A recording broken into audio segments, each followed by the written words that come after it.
Brent Musburger, a few minutes left with Brent here on the Rich Eisen Show. If there's any city that you know many cities in this great country very well. Chicago's definitely one of them, and report is that Teddy Bridgewater might be on the way there.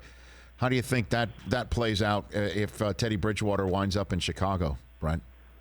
I'm a huge fan of Teddy Bridgewater. Wherever he goes, I think he's going to be a success.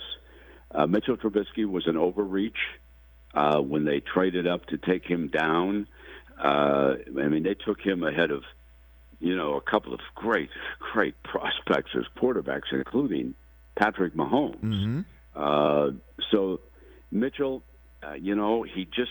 he had not played enough at North Carolina, Rich, really. Not taken enough snaps. I was always wondering about that because I'd covered colleges and he wasn't a discussed quarterback. When you went around the country, people didn't openly talk about him. I'm sure he's a fine young man.